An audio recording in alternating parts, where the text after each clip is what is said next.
a na-ekwu na ọkụ gbara onye ọcha, ndị gọọmenti etiti a na-ajụ na ọ gbakwuru afụ ọnụ ya. Ụmụ Naịjirịa na-eti mkpu akwa na agụụ karịrị n'ala Naịjirịa.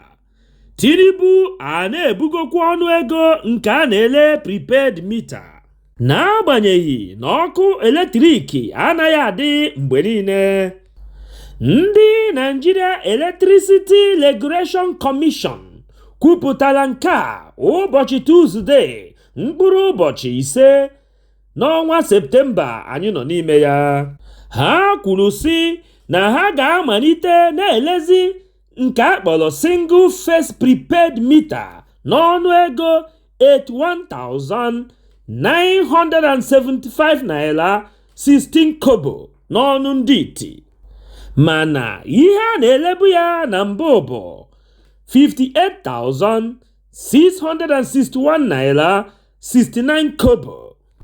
N'otu aka ahụ kwazi, ha kwukwa na ha ga-ewelitekwa ọnụego nke a na-ele 3-face prepaid meter, ya bụ nke a na-elebu 109,684 naira 36 kobo, mana n'oge ugbu a ha ga-amalite n'ile ya 143,836 naira 10 kobo. Ogbu onye akpa ntị jizi ohere a were na-arịọ onye isi ala anyị Tinubu na ndị ọchịchị ya n'olu okwu nke onwe ya biko allow the poor to breathe. Ndị gọọmenti etiti akwụsịna ndị ọrụ na-alụ okporo ụzọ niile dị na South East ka ha were nyochaa ndị ha nyere ya bụ ọrụ ịlụ okporo ụzọ n'ihe gbasara ego ha ji alụ ya bụ ọrụ. Aka chịbụla Ebonyi steeti a na-akpọ David Umahi bụ onye minista nke na-ahụ maka ọrụ, bụ onye nke ji aka ya na onwe ya were machie ndị ọrụ okporo nke South East na ha agaghị alụnatakwa ọrụ ọzọ rukwe mgbe ya ga-enyochacha ndị niile ji ọrụ okporo ụzọ ahụ na ndị nke ha ka ga-enyekwa ọrụ n'ọdịnihu. Umahi kwupụtara nke a na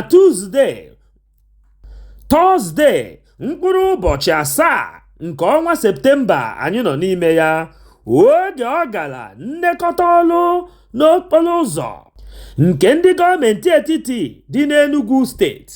O kwupụtakwara iwe ya gbasara ijeri 15 eji alụ akwa 3 nke a na-akpọ briji nakwa ogologo okporo ụzọ 3 sokwa ya. Ọ bụ nnukwu ego ndị a na-erifu mere o jiri wee kwụsị ọrụ niile nke a na-alụ. Ọ sịrị na ọ gbagwojuru ya anya etu ha siri nara nnukwu ijeri ahụ were na-alụso naanị akwa 3 na ogologo ụzọ 3. Ogbu onye akpa ntị jizi ohere a wee na-ayọ Umahi ka o nyocha ya ngwa ngwa ma hụ na alụpụrụ ọrụ nke ndị South East ka ọ gharakwa ịnọ na mmiri nchaba ya anya dịka Amaechi siri wee lụọ nke a na-akpọ ụgbọ oloko tren. Ọ lụrụ na mba niile ma rapụ mba South na South East. Ọ bụ ihe ihere banyere ya. Ndị onyokomite anyị mere ka anyị mara na ndị mba Amerịka na-akpa nkata ụzọ ha ga-esi pigbuo onye isi ọchịchị nke ndị Niger Republic, bụ ndị nke napụrụ onye isi ala ha ike ọchịchị ya n'aka ike. Dịka anyị siri nụ na onye Russian Foreign Intelligence Service kwupụtara na obi adịghị ndị White House mma gbasara ihe nke emere na Niger Republic, na ha atụkwasịghị obi ọbụla n'ebe ndị ECOWAS nọ, maka na otu ha si ahụ ndị ECOWAS na ọ dịghị ha ka ndị ECOWAS a ga-anyụnwu ahụ enu n'ịkpọghachi onye isi ala ndị Niger Republic n'ọkwa oche ya. Onye nnọchi anya Russia kwukwazịrị si na ndị na-anọchitere mba Amerịka na egwu nke ha ma anya ya atụkọ n'isi ọnụ na-akpa nkata onye nke ha ga-esi n'aka ya were nyefee onye isi ndị Repọblik n'aka igbu ya egbu.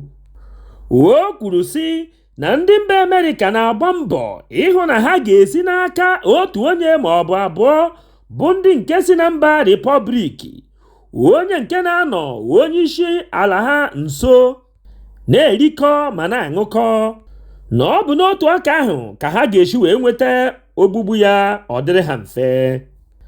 Chetakwa na ọ bụ oke bi n'ụlọ gwara oke bi n'ọhịa na azụ dị na ngịga.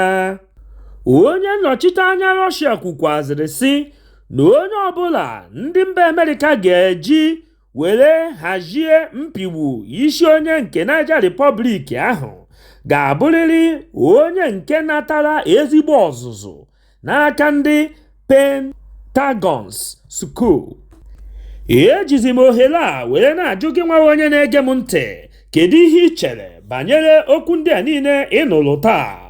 Depụta ya na comment section. Ọ gwụla ka ọ ha anyị n'ọnụ. Echefukwana ibinyere anyị aka n'ebe edere subscribe. O nweghị ego gị ga-apụ, kama ọ ga-abụ mgbe ọbụla anyị wepụtara ihe onyonyo ka ị soro na onye izizi ga-afụ ya. Gbakwa mbọ hụ na ị tụsara ozi a ka o rute nwanne gị ma onye ọbụla. Udo dịrị ụnụ.